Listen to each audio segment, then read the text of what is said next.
인천국제공항 제2터미널에 저녁 8시 로스앤젤레스행 국제선 항공기가 활주로를 향해 움직이고 있었습니다. 1등석 2번 좌석에 앉은 한재욱은 생후 4개월 된 아들 준서를 품에 안고 창밖을 바라보고 있었어요. 38살이 나이에도 불구하고 그의 어깨는 이미 많은 무게를 짊어진 듯 무거워 보였습니다. 대기업 임원이라는 직책이 무색할 정도로 그의 눈가에는 깊은 피로와 상실감이 드리워져 있었어요. 석 달 전 교통사고로 아내를 잃은 후 재욱은 하루하루를 버티듯 살아가고 있었습니다. 준서의 울음소리가 기내에 울려 퍼지기 시작했어요.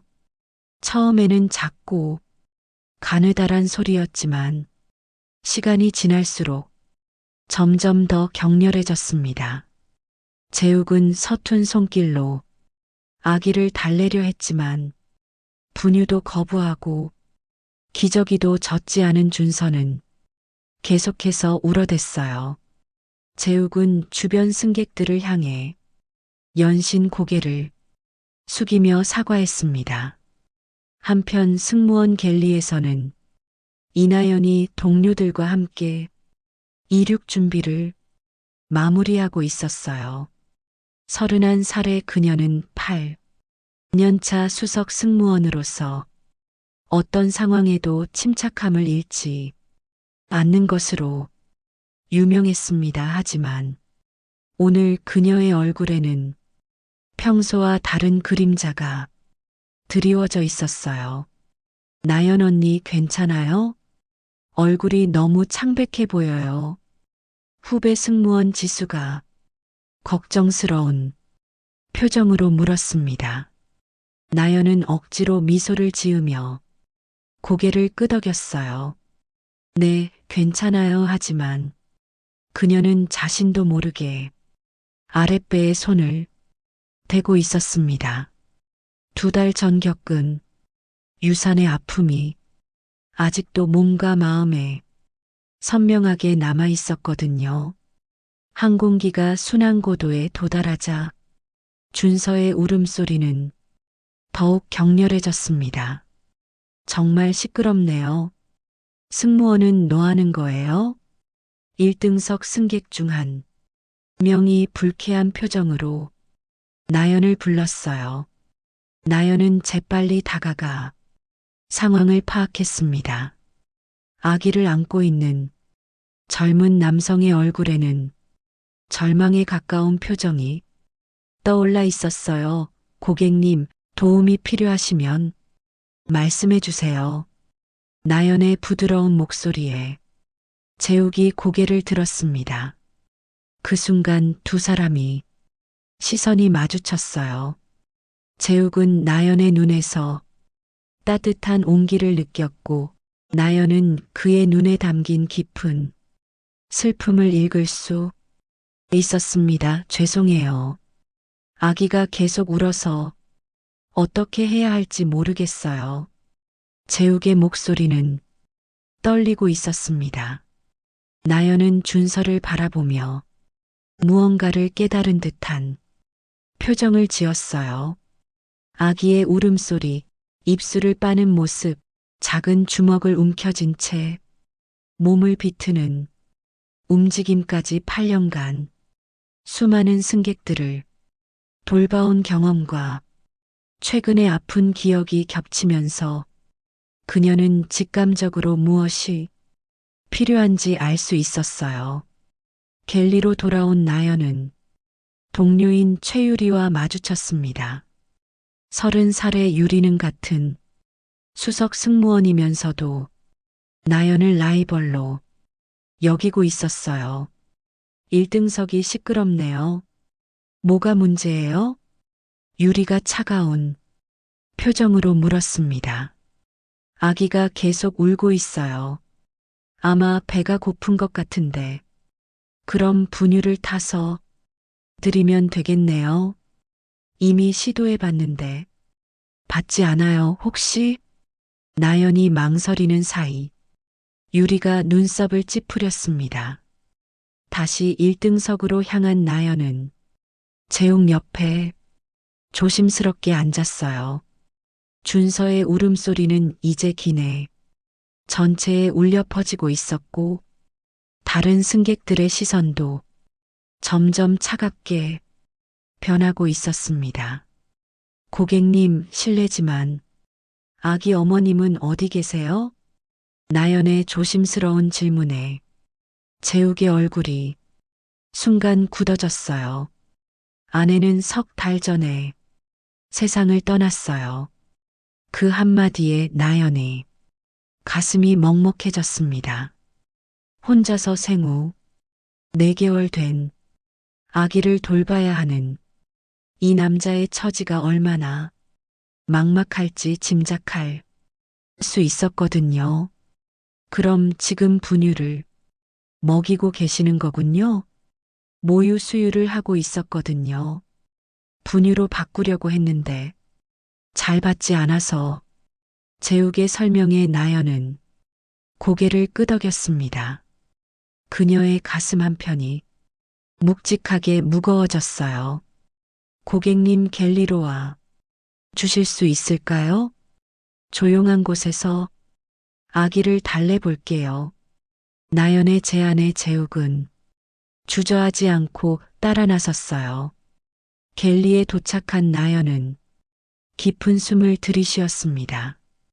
그리고 천천히 유니폼이 단추를 풀기 시작했어요.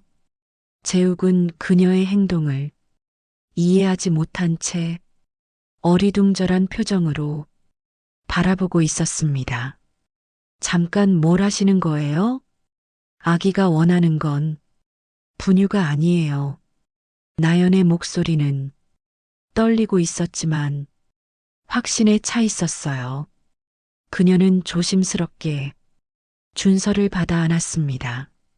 그 순간 아기의 작고 따뜻한 체온이 그녀의 가슴을 통해 전해졌고 잃어버린 무언가에 대한 그리움이 물밀듯이 밀려왔어요.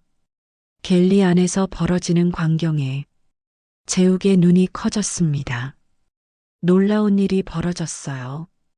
그토록 격렬하게 울어대던 준서가 마법처럼 조용해진 거예요. 그 순간 갤리 입구에서 날카로운 목소리가 들려왔습니다. 지금 여기서 뭐 하는 거예요? 최유리가 상황을 목격하고 경악한 표정으로 다가왔어요. 그녀의 눈에는 믿을 수 없다는 표정과 함께 차가운 비난의 기색이 역력했습니다. 미쳤어요? 기내에서 이런 짓을 한다고요?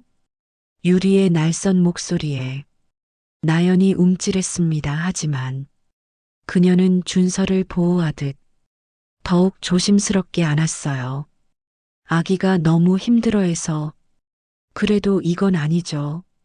승무원으로서 해서는 안 될 행동이에요. 유리의 목소리가 점점 커지자 다른 승무원들도 하나둘 갤리로 모여들기 시작했습니다. 호기심 어린 시선들과 수군거리는 소리가 갤리를 가득 채웠어요. 동료들의 수군거림이 나연의 어깨를 짓눌렸습니다. 재욱이 한 걸음 앞으로 나섰어요. 그만하세요. 재욱의 낮지만 단단한 목소리가 갤리에 울려 퍼졌습니다. 이분은 제 아들을 도와주고 계시는 겁니다. 더 이상 시비 걸지 마세요. 유리가 재욱의 모습을 다시 살펴보더니 갑자기 얼굴이 창백해졌어요. 죄송합니다. 몰라봤습니다. 유리가 황급히 허리를 숙였지만 재욱의 표정은 여전히 차가웠습니다. 지금 중요한 건 그런 게 아니에요. 이분이 제 아들을 돌봐주고 계시는데 왜 방해를 하는 거죠? 비행이 계속되는 동안 나연은 정기적으로 갤리로 와서 준서를 돌봐주었어요. 처음에는 어색했던 두 사람 사이의 분위기도 점차 자연스러워졌습니다. 재욱은 나연의 능숙한 육아 실력에 감탄했고 나연은 재욱의 진실된 마음씨에 호감을 느끼기 시작했어요. 어떻게 이렇게 잘하세요? 재욱이 준서를 트림시키는 나연의 모습을 보며 물었습니다. 항공사에서 일하다 보면 아기 승객들을 자주 만나게 되거든요. 그리고 나연이 잠시 말을 멈췄어요. 자신의 아픈 과거를 털어놓기에는 아직 이른 것 같았거든요. 준서가 나연의 품에서 편안하게 잠든 모습을 보며 재욱은 지난 석 달 동안 느껴보지 못했던 평온함을 경험했어요. 그동안 혼자서 아기를 돌보며 느꼈던 막막함과 두려움이 조금씩 사라지는 것 같았습니다. 나연 씨 덕분에 준서가 이렇게 편안해 하는 모습을 처음 봐요. 재욱의 목소리에는 진심 어린 감동이 담겨 있었어요. 나연은 잠든 준서의 작은 얼굴을 바라보며 부드럽게 미소 지었습니다. 정말 예쁜 아기예요. 그런데 한편으로는 갤리의 감도는 미묘한 긴장감도 있었어요. 다른 승무원들의 시선이 따갑게 느껴졌고 특히 유리의 차가운 눈빛이 나연을 불편하게 만들었습니다. 항공기가 태평양 상공을 가로지르며 순항하는 동안 작은 갤리는 예상치 못한 감정이 소용돌이가 되어가고 있었어요. 비행기가 태평양 상공을 가로지르며 순항하는 동안 갤리는 재욱과 나연만의 작은 세계가 되어 있었습니다. 준서는 나연의 품에서 깊은 잠에 빠져 있었고 두 사람은 그 평온한 모습을 지켜보며 조용히 앉아 있었어요. 정말 신기해요. 재욱이 작은 목소리로 중얼거렸습니다. 준서의 작은 손가락이 나연의 옷깃을 꼭 쥐고 있는 모습을 바라보며 그의 눈에는 경이로움이 담겨 있었어요. 뭐가요?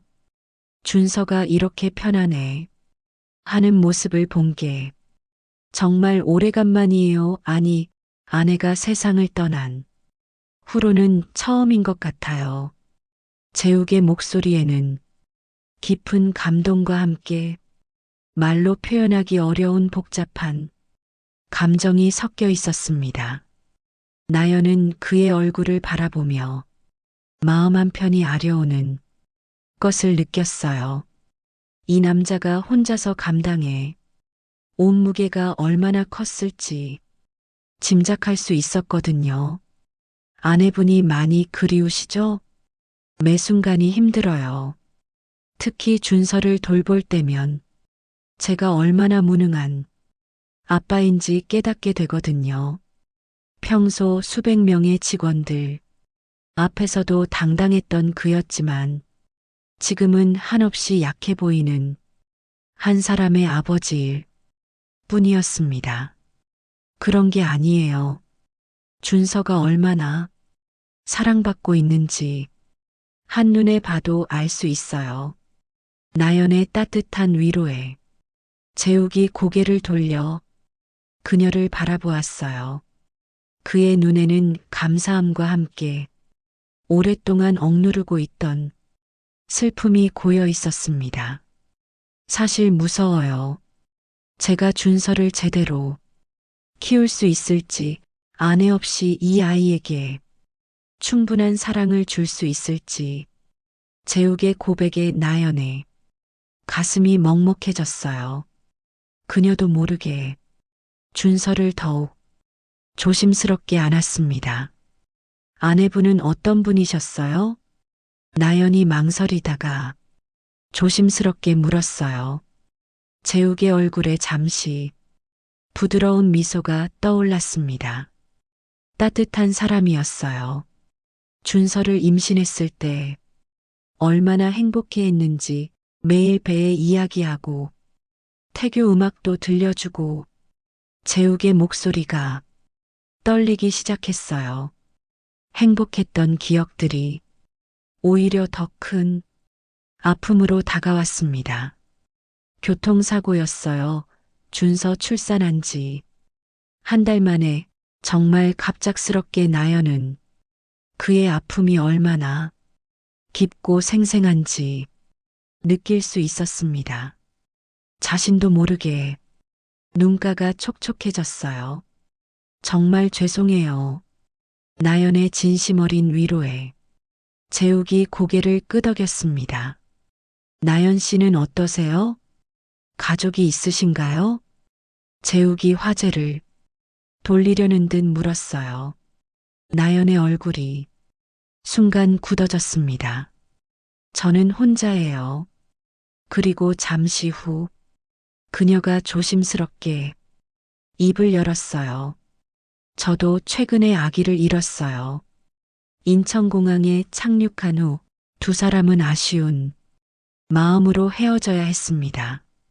나연은 정기적으로 준서를 돌보겠다는 재욱의 제안을 받아들였어요. 하지만 그들의 관계가 깊어질수록 예상치 못한 위기가 다가오고 있었습니다. 재욱의 회사에서 나연에 대한 신원 조회를 하던 중 놀라운 사실이 밝혀졌어요. 나연이 바로 5년 전 재욱이 몸담고 있던 항공사에서 일어난 기내 의료사고의 당사자였던 것입니다. 당시 승객 한 명이 심정지로 사망했고 나연은 부적절한 응급처치를 했다는 이유로 징계를 받았어요. 더 큰 문제는 재욱이 당시 그 항공사의 경영진이었다는 사실이었습니다. 회사 이미지 보호를 위해 개인 직원에게 책임을 떠넘기기로 한 그 회의에 그도 참석했었거든요. 비록 직접적인 결정을 내리지는 않았지만 반대하지도 못했던 것이 사실이었어요. 이 진실을 알게 된 재욱은 며칠 동안 나연을 제대로 바라보지 못했습니다. 죄책감과 혼란스러움이 그를 괴롭혔어요. 나연은 그의 이상한 행동을 눈치채고 추궁했고 결국 재욱은 모든 것을 털어놓을 수밖에 없었습니다. 나연 씨, 정말 죄송해요. 재욱의 목소리가 떨렸어요. 그의 눈에는 이미 눈물이 맺혀 있었습니다. 5년 전 기내 의료사고 사건 기억하세요? 재욱의 말에 나연이 몸이 순간 굳어졌어요. 왜 그 얘기를? 나연의 목소리가 떨렸어요. 저도 그때 경영진이었어요. 재욱의 고백에 나연의 세상이 순간 멈춰버렸습니다. 그녀의 눈이 점점 커지며 믿을 수 없다는 표정을 지었어요. 당시 회의에 참석했어요. 회사 이미지를 지키기 위해 당신에게 책임을 떠넘기기로 한 그 회의에 재욱의 말이 계속될수록 나연의 얼굴은 점점 더 창백해졌어요. 5년 전 그 끔찍한 기억들이 생생하게 되살아났습니다. 그럴 리가 없어요. 자신이 사랑에 빠진 남자가 준서의 아버지가 바로 자신의 인생을 망친 그 사람들 중 하나였다는 사실이 받아들여지지 않았어요. 직접 결정을 내린 건 아니에요. 하지만 반대하지도 못했어요. 정말 죄송해요. 나연은 그 모습을 바라보며 온몸이 떨리는 것을 느꼈습니다. 분노와 배신감, 그리고 슬픔이 한꺼번에 밀려왔어요. 그러니까 지금 저한테 동정하고 계셨던 거예요? 나연의 목소리가 차갑게 변했습니다. 아니에요, 정말 아니에요. 재욱이 급하게 고개를 들었지만 나연의 눈에는 이미 차가운 불신이 서려 있었어요. 그럼 뭐예요? 죄책감이었나요? 아니면 5년 전에 못다 한 보상이라도 해 주려고 했던 건가요? 그의 침묵이 나연에게는 답변으로 들렸습니다. 나연은 그날 밤 짐을 챙겨 재욱의 집을 떠났습니다. 5년 전의 상처가 다시 벌어지는 것 같았어요. 아니, 그때보다 더 아팠습니다. 이번에는 사랑하는 사람에게 당한 배신이었으니까요. 며칠 후 예상치 못한 폭풍이 몰아치기 시작했어요. 한 온라인 커뮤니티에 나연이 기내에서 부적절한 행동을 했다는 악의적인 글이 올라온 것입니다. 과거 사고를 일으킨 문제 승무원이 회사 임원을 유혹했다는 왜곡된 내용이었어요. 수십 개의 기사와 댓글들이 쏟아져 나왔습니다. 나연의 이름은 연관 검색어로 올라갔고 자극적인 제목들이 그녀의 눈을 어지럽혔어요. 정말 역겹네. 기내에서 그런 짓을 하다니. 과거에도 사고 쳤으면서 또 이런 일을. 나연의 손이 떨리기 시작했어요.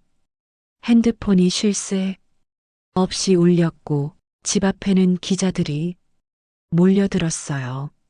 나연은 외출조차 할 수 없는 상황에 갇혀버렸습니다. 회사에서도 복귀 시기를 미뤄야 한다는 연락이 왔어요.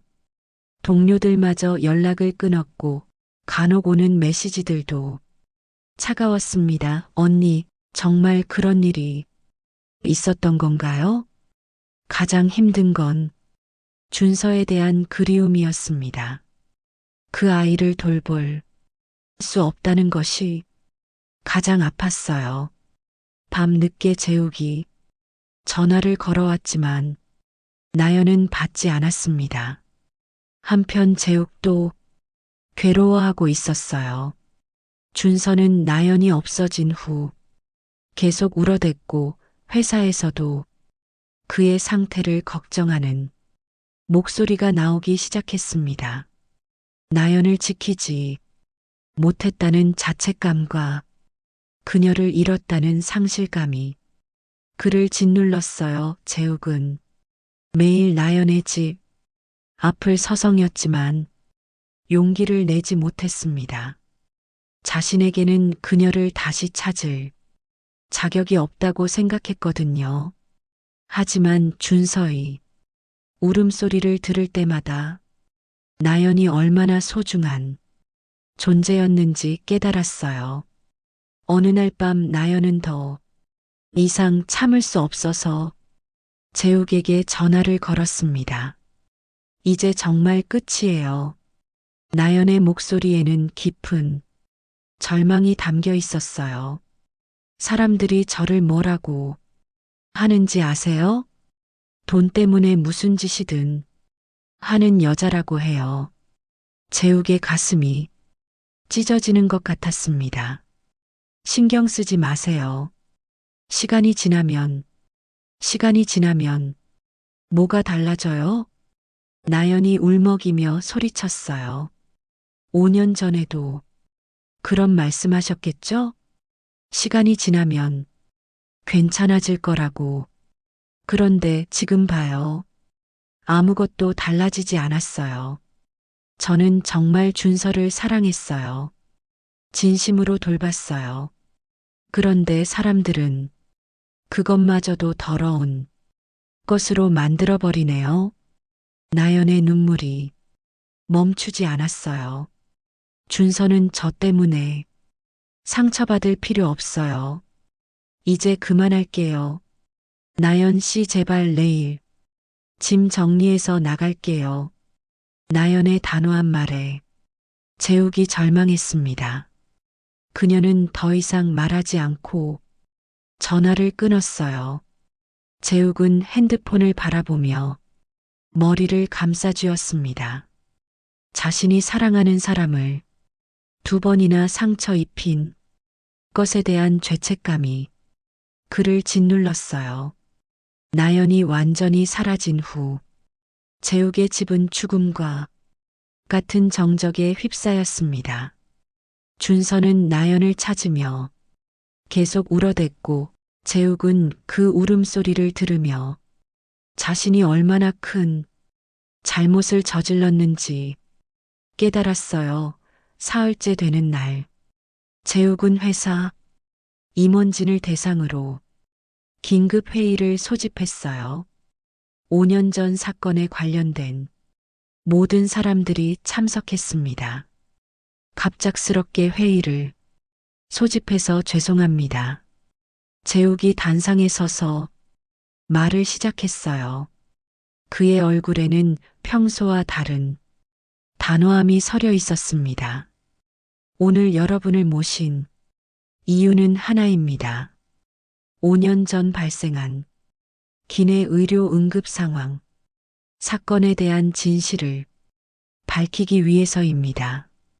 당시 우리는 회사의 이미지를 지킨다는 명목으로 한 승무원에게 모든 책임을 떠넘겼습니다. 이나연 승무원에게 말입니다. 재욱의 목소리가 점점 커졌어요.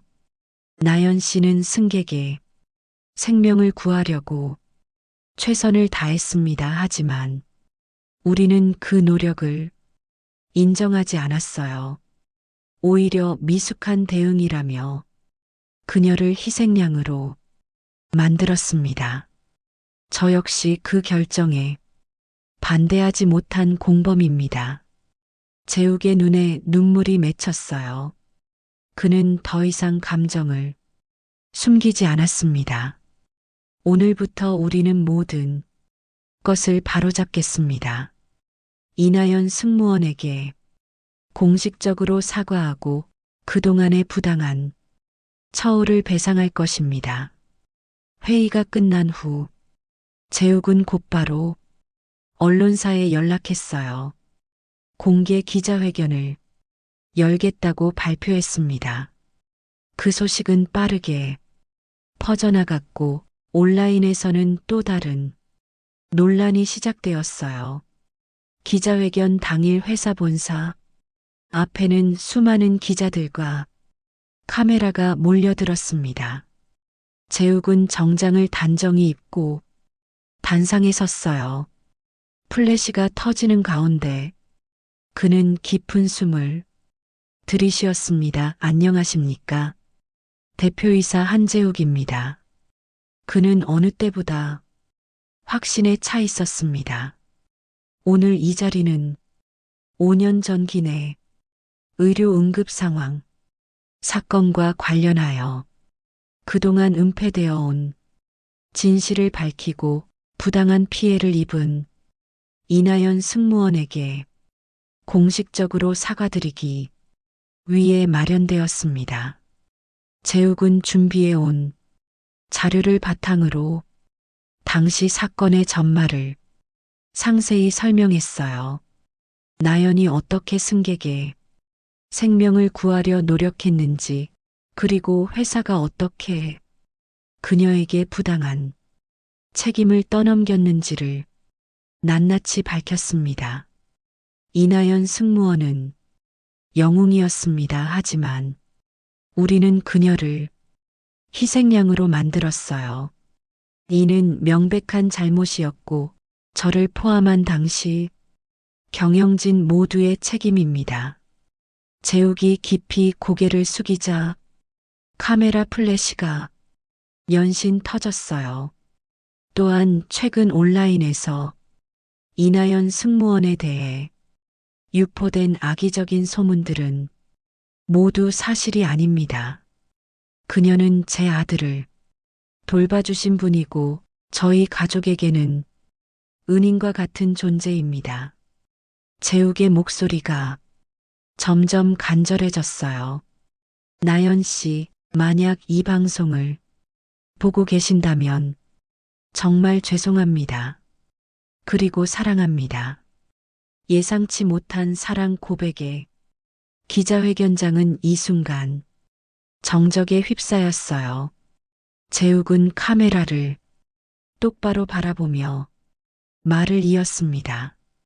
저는 당신 없이는 살 수 없습니다. 준서도 엄마 같은 당신이 필요해요. 제발 돌아와 주세요. 그 순간 전국의 시청자들이 재욱의 간절한 고백을 지켜보고 있었어요. 온라인 댓글도 순식간에 바뀌기 시작했습니다.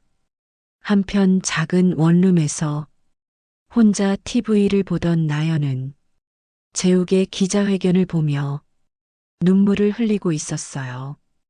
그동안 억눌러왔던 감정들이 한꺼번에 터져 나왔습니다.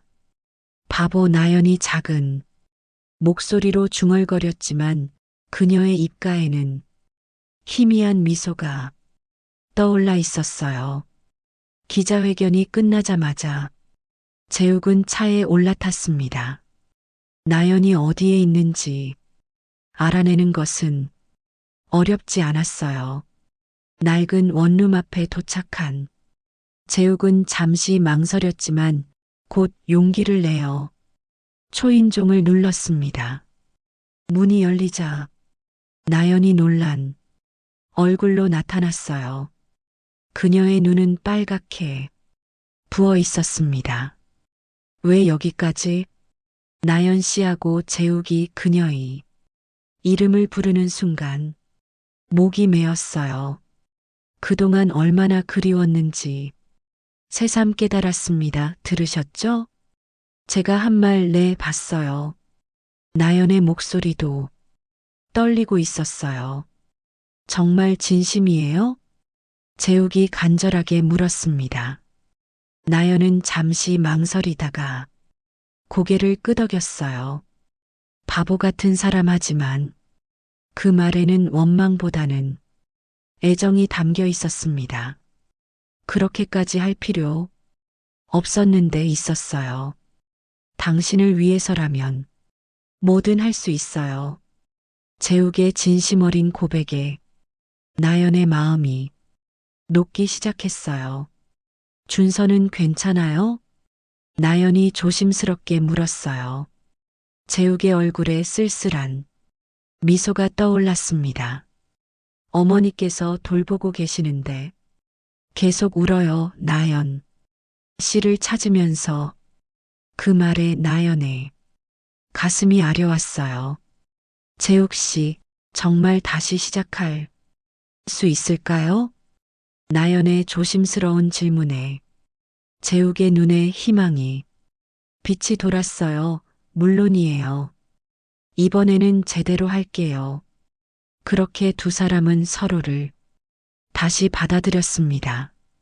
1년 후 따뜻한 봄볕이 들이오는 한강공원 돌이 지난 준서가 아장아장 걸어가며 비둘기들을 쫓고 있었습니다. 그 뒤를 재욱과 나연이 손을 맞잡고 따라가고 있었어요. 엄마. 준서가 나연을 향해 팔을 흔들었어요. 나연의 얼굴에 행복한 미소가 번졌습니다. 나연의 왼손 약지에는 반짝이는 결혼 반지가 햇살에 빛나고 있었어요. 당신과 준서가 있어 행복해요. 상처와 오해를 딛고 일어선 진정한 사랑이었습니다. 그들에게는 이제 함께 만들어갈 새로운 가족의 이야기가 기다리고 있었어요.